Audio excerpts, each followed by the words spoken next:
Bismillahirrahmanirrahim. Edisi 10. Malu yang tersasar. Aku cinta padamu.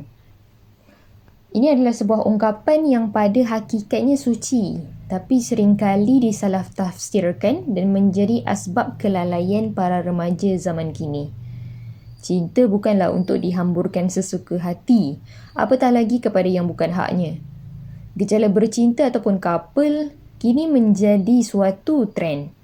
Inilah akibat daripada gencarnya Ghazwul Fikr, iaitu perang pemikiran. Bahkan, jika ada remaja yang tak bercinta, ianya dianggap pelik. Akibat pengaruh Ghazwul Fikr ni, terhindarnya rasa malu yang menjadi petanda kewujudan iman pada seorang mukmin. Rasulullah SAW bersabda dalam hadis riwayat Abu Naim yang bermaksud, malu dan iman adalah dua hal yang selalu beriringan, iaitu apabila salah satunya diangkat, maka diangkat pula yang lainnya.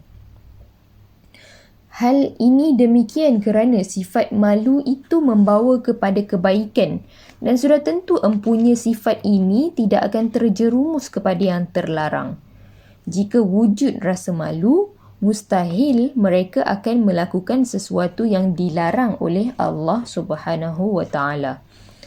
Hasilnya, mereka tanpa segan silu meletakkan gambar-gambar di Facebook yang terdedah aurat, gambar-gambar ketika bersama dengan pasangan kekasih yang jelas lagi nyata salah di sisi Islam dan jelas tidak menggambarkan akhlak seorang Muslim. Sedangkan tokoh-tokoh Islam para anbiya telah membuktikan bahawa perkara tersebut boleh dilaksanakan mengikut cara yang baik. Contohnya ketika salah seorang puteri Nabi Syuaib menyatakan ingin menjadikan Nabi Musa sebagai teman hidupnya, lantas Nabi Syuaib terus berjumpa dengan Nabi Musa untuk berbincang berkenaan permintaan anaknya itu. Kisah ini terdapat dalam Al-Quran, iaitu tepatnya pada surah Al-Qasas, surah ke-28, bermula daripada ayat yang ke-22 hinggalah ayat ke-28. Rasulullah SAW bersabda dalam hadis riwayat Imam Malik yang bermaksud, sesungguhnya setiap agama itu mempunyai akhlak dan akhlak Islam itu adalah rasa malu.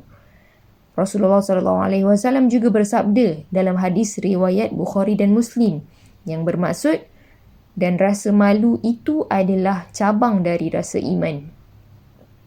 Setelah mendapat arahan Nabawi tentang keutamaan rasa malu ini, tak hairanlah jika anak-anak para sahabat memiliki akhlak yang tinggi dan tingkah laku yang baik, yang jelas kelihatan di hadapan orang-orang yang mempunyai usia dan kedudukan yang lebih tinggi dibandingkan mereka. Akhirnya, pada mata masyarakat kita, masalah sosial negara kini menjadi hal yang biasa. Di dada-dada akhbar setiap hari memaparkan berita kes buang bayi, kes cerai yang berlaku, menjadikan masyarakat merasakan perkara ini akan menjadi suatu perkara yang normal. Manakan tak, kes pembuangan bayi yang diawali dengan perzinaan ini sahaja telah meningkat berdasarkan statistik semasa selalu dipapar di dada akhbar. Perkara ini merupakan satu tanda masyarakat kini telah mula tersasar daripada sifat malu dan masyarakat kini tak lagi menjaga keimanan mereka kepada Allah SWT sehingga tergamak untuk melakukan perhubungan yang didasari oleh hawa nafsu cinta yang salah tanpa memperhatikan rasa malu pada Sang Khalik. Oleh yang demikian, telah jelas akan perlunya mentarbiah diri kita dan memelihara rasa malu dalam diri. Sebagaimana yang diungkapkan oleh Allah SWT dalam Al-Quran, dalam surah Al-Ahzab, surah yang ke-33, ayat yang ke-4, yang bermaksud, Allah tidak menjadikan bagi seseorang dua hati dalam rongganya. Hati kita cuma satu. Maka, marilah kita terbiah diri kita agar dapat menyerahkan hati yang satu ini hanya untuk Allah SWT, Rasulullah SAW dan agama Islam. Jangan sampai hati kita dibiarkan tersasar jauh ke lembah penzinaan.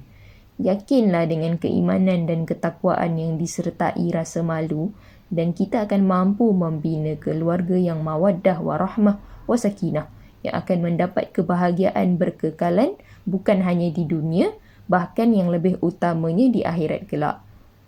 Allah menyebutkan dalam surah At-Tur, surah 52, ayat yang ke-21 yang bermaksud, dan orang-orang yang beriman dan anak cucu mereka yang mengikuti mereka dalam keadaan keimanan, kami hubungkan anak cucu mereka dengan mereka dan kami tidak kurangi sedikit pun pahala amal mereka dan tiap-tiap manusia terikat dengan apa yang dikerjakan.